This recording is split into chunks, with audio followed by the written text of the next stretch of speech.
उपस्थिति में वंदनीय बुद्ध और परम ज्ञानी सौंदर्य का इस राजसभा में स्वागत करता हूं। आचार्य सौंदर्य की जय! आचार्य सौंदर्य की जय! सौंदर्य की जय!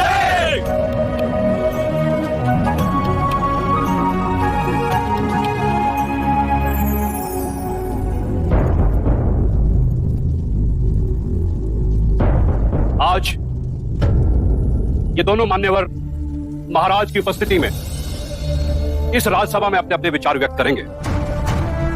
ऐसे विचार जिससे आप लोगों के ज्ञान की वृद्धि होगी। अब मैं दोनों मान्यवर से विनती करता हूं कि वो किसी एक विषय पर अपने विचार प्रकट करें। आप आयु में मुझसे छोटे हैं, अतः विषय चुनने का अवसर भी मैं आप ही को देता हूं। कहिए, किस विषय पर चर्चा करनी है? प्रणाम सौंदर्य। क्या आप बता सकते हैं कि एक सच्चे ब्राह्मण में कौन कौन से गुण होना अनिवार्य है? यदि आप चाहें तो वेदों के उदाहरण भी दे सकते हैं।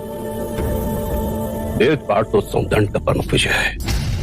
वेद की गहन गुत्थियों को सुलझाने में आप माहिर हैं। भिक्षु गौतम, पूर्ण ब्राह्मण बनने के 5 लक्षण हैं। सुंदर रूप, मंत्रोच्चारण एवं अनुष्ठान करने में प्रवीण, 7 पुष्पों से रक्त की शुद्धता, अच्छा ज्ञान, अच्छा कर्म। इन 5 गुणों में से भी सर्वाधिक महत्वपूर्ण गुण कौन कौन से होने चाहिए? और इनमें से किसी भी गुण के अभाव में क्या वो सच्चा ब्राह्मण हो सकता है? अंत के 2 गुण, अच्छा ज्ञान एवं अच्छा कर्म। सुंदर रूप, मंत्रोच्चारण एवं अनुष्ठान करने की प्रतिभा, 7 पीढ़ियों से रक्त की शुद्धता आवश्यक नहीं। क्षमा कीजिएगा, परंतु सुंदत्त जी उचित उत्तर नहीं दे पाए। बुद्ध के प्रश्नों ने इन्हें उलझा दिया है। यह तो ब्राह्मणों का अपमान है।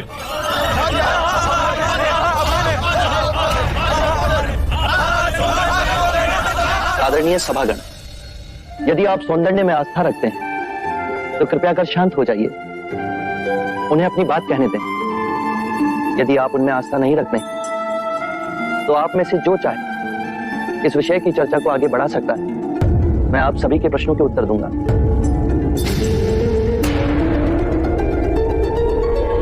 मित्रों, हम सबके बीच में मेरा चचेरा भाई अंगक बैठा हुआ है। अंगक रूपवान है, उसका आचरण कुलीन और उत्कृष्ट है। उसके बाह्य सौंदर्य की बराबरी केवल भिक्षु गौतम के साथ ही की जा सकती है। 2 परिवारों के रक्त की शुद्धता उसके अंदर बह रही है। वेद पाठ का ज्ञानी है, ये 3 गुण तो उसमें है। पर यदि विचार के रूप में देखें कि अंगक मदिरापान करता है, हत्याएं करता है, बलात्कार करता है, झूठ बोलता है, चोरी भी करता है, तो उसके बाकी के गुणों का कोई मूल्य नहीं रह जाएगा। अतः मित्रों, सदकर्म और ज्ञान ही सर्वोपरि है पूर्ण ब्राह्मण बनने के लिए। इन दोनों गुणों में से भी सर्वोत्तम गुण आप किसे समझते हैं? सदकर्म और ज्ञान 2 नहीं हो सकते। जैसे एक हाथ दूसरे हाथ को और एक पैर दूसरे पैर को साफ करता है, उसी तरह सदकर्म और ज्ञान एक दूसरे के पूरक होते हैं। सदकर्म आपके विवेक को प्रकाशमान बनाता है और विवेक से किया कर्म आपको धार्मिक बनाता है, और यही जीवन का गूढ़ मंत्र है। उत्तम, अति उत्तम सौंदन, आप हमारी आशा पे खरे उतरे। बुद्ध, अब आप बताएं कि हमारे परम विद्वान सोनदन से आप क्या पूछना चाहते हैं? सत्य कहा सौंदर्य आपने। सत्कर्म और ज्ञान जीवन के सबसे मूल्यवान गुण हैं। क्या आप बताएंगे कि सत्कर्म और ज्ञान को उच्चतम कोटि तक कैसे विकसित किया जाए?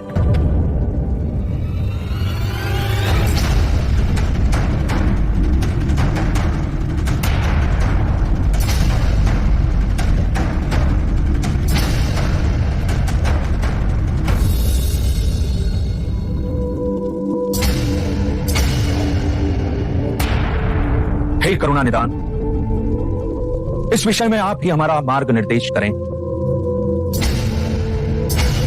हम तो केवल सिद्धांत जानते हैं, किंतु आप बुद्ध बन परम सत्य को प्राप्त हुए हैं।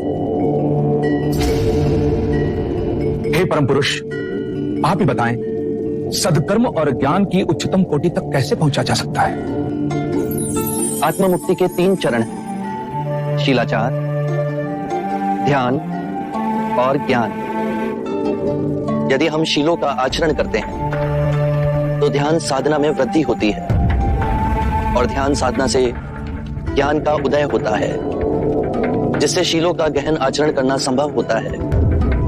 इसके द्वारा काम, क्रोध, मोह, माया, तृष्णा से दूर हो आत्ममुक्ति, शांति और आनंद को प्राप्त कर सकते हैं।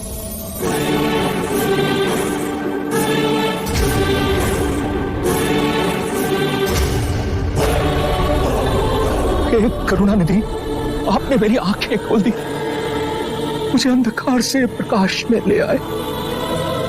हे परम पुरुष, मुझे आपकी शरण में ले ले, मुझे संग ही चरण में ले ले परम पुरुष। शाक्यमुनि बुद्ध की, शाक्यमुनि बुद्ध की, शाक्यमुनि